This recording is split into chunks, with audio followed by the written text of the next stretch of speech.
पहली चीज तो ये है एडवर्टाइजमेंट नंबर 1/2025 जो आई थी जेई की, जिसमें एचआर वगैरह थे, फायर सर्विस वगैरह का जे जूनियर एग्जीक्यूटिव था, सेम ऐसे ये सेकंड है उसी ऑर्डर में, सेकंड है, ठीक है। जूनियर असिस्टेंट अलग लिस्टिंग से आती है, ये सेकंड वाला रहेगा सेंट्रल हेडक्वार्टर का। इसमें सबसे खास बात ये है कि जैसा कि हम लोगों ने एक्सपेक्ट किया था उतना तो नहीं, लेकिन उससे थोड़ा सा कम ही आया है वैकेंसी। देखो कितना आया, 309 पोस्ट आए हैं टोटल, 309 पोस्ट टोटल आए हैं। जितने भी एस्पिरेंट्स इसके लिए 1 साल से डेस्परेट थे उन सभी के लिए भाई कांग्रेचुलेटिंग न्यूज तो है ना। सबकी जिंदगी और आसानी इस पर टिकी हुई थी, कितना समय चला गया था, हर बार यही क्वेश्चन आ रहा था कि सर क्या करें, अब छोड़ दें कि कंटिन्यू करें।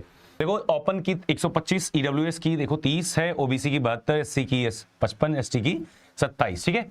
और पीडब्ल्यूडी कैटेगरी में केवल सी कैटेगरी की 7 पोस्ट इसमें हैं, ठीक है।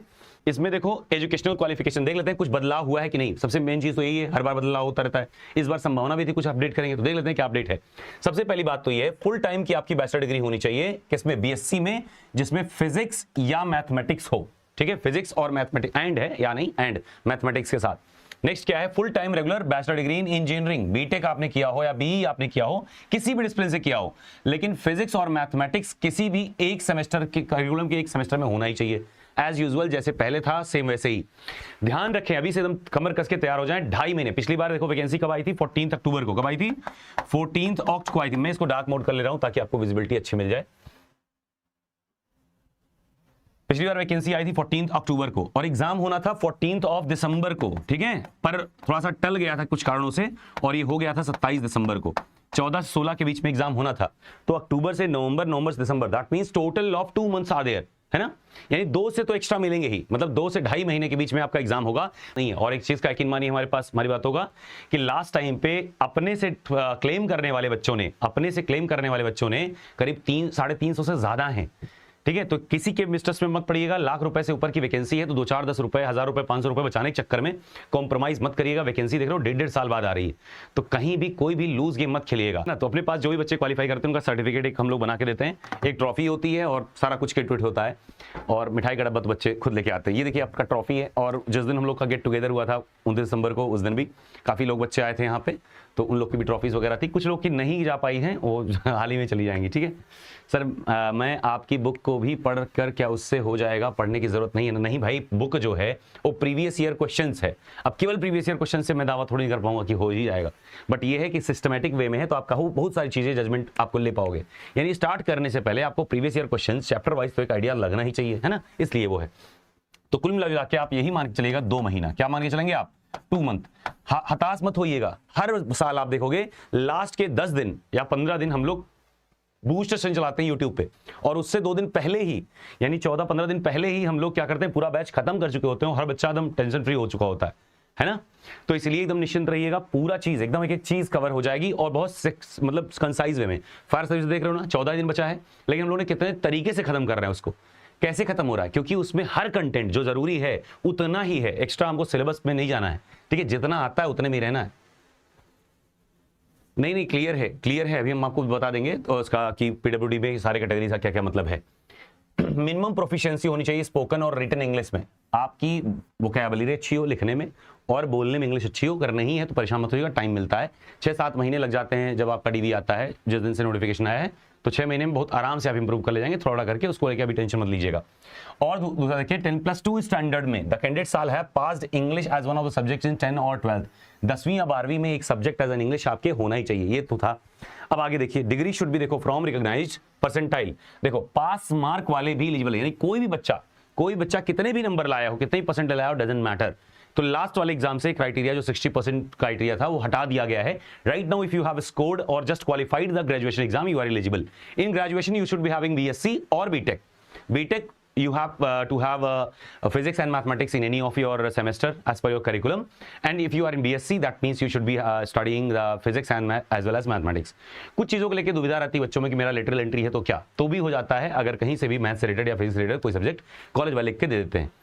बीएससी में अगर फिजिक्स या मैथमेटिक्स कभी भी पढ़ रखे हो तो आप एलिजिबल हो। कोई जरूरी नहीं कि आप फिजिक्स से ही खाली किया, मैथ तो लिया नहीं, मैथ किसी सेमेस्टर में रहा है, लेकिन मैथ से आपने भाई देखो, या तो फिजिक्स से आप बीएससी करोगे, मैथ से किए होगे, डजंट मैटर, लेकिन फिजिक्स और मैथ्स अगर किसी भी सेमेस्टर में आपके रहे हो तो एलिजिबल हो जाता है एज पर राइट मतलब इन्फॉर्मेशन अंटिल नाउ, ठीक है। 2 बार का तो नहीं, लेकिन 1 बार का भी आ गया है, इसी पे हम लोग जुटते हैं।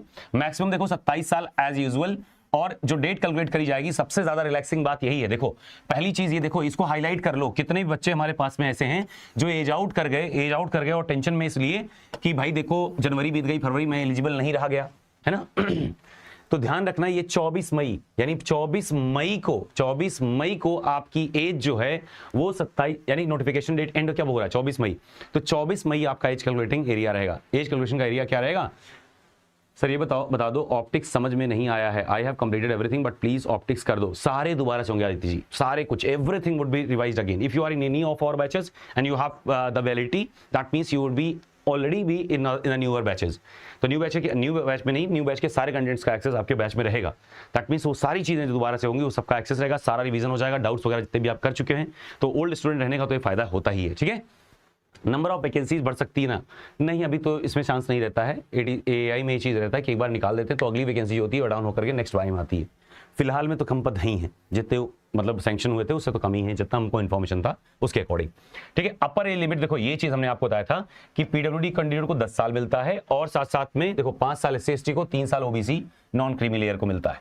फिर डिसेबिलिटी देखो, सर्टिफिकेट ऑफ डिसेबिलिटी जो है वो भी 24 मई से पहले की होनी चाहिए।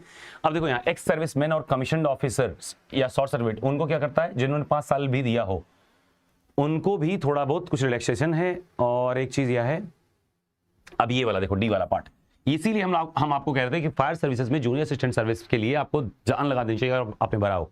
रीजन हम बता रहे हैं क्यों, क्योंकि नॉन टेक ATC का उसका तो सेम टू सेम है, ढंग से पढ़ लीजिए। तो उससे क्या होगा, अगर आपने जे का कोई पद आपने क्वालिफाई कर लिया और AI ज्वाइन कर लिए, तो आपकी एज चाहे 30 हो जाए 35 हो जाए, डजंट मैटर, आप एलिजिबल ही रहोगे। यानी कि आपके साथ 10 साल का रिलैक्सेशन रहता है और कुछ इंटरनल कोटा भी मिल जाता है। यानी कि आपको मार्क्स में, आपको एज में, हर जगह कुछ ना कुछ लिमिटेशन मिल जाती, कुछ ना कुछ एलिजिबिलिटी में एक्स्ट्रा रिलैक्सेशन मिल जाती है। That means you have to just go in, get inside of AI somehow, है ना। उसके बाद में क्या है, everything would be easier. Sir मेरा ऑनर्स फिजिक्स से है फाइनल मार्कशीट में, पर फिजिक्स नहीं लिखा हुआ है। हाँ, एलिजिबल रहेंगे, ठीक है, हम बता देंगे उसको कैसे कैसे करना है, अभी आगे बता देंगे कि कैसे एलिजिबल रहेंगे। देखो 25 अप्रैल से आपके फॉर्म कब खुल रहे हैं, 25 अप्रैल से। अब समझ में आया कि जे फायर सर्विस का 21 को क्यों एग्जाम करा ले रहे हैं। तो 25 अप्रैल से आपकी नोटिफिकेशन स्टार्ट हो रही है, ठीक है। आपका नोटिफिकेशन पिछली बार क्या हुआ था, 1 नवंबर से स्टार्ट हुई थी। तो इससे फायदा क्या हो गया कि आपकी एग्जाम 24 मई तक तो फॉर्म खत्म हो रहा है, इसके 15 दिन बाद एग्जाम होने की संभावना रहेगी। 15 दिन बाद मतलब 10/6/2025 इसी के आसपास में आपकी एग्जाम होने की संभावना रहेगी। हालांकि जो करेक्ट न्यूज आएगी वो तो बाद में आएगी, यानी धीरे धीरे करके अपडेट होगा। लेकिन ध्यान रखना है 10 जून से पहले एग्जाम नहीं होगा, 10 जून के बाद ही एग्जाम होगा।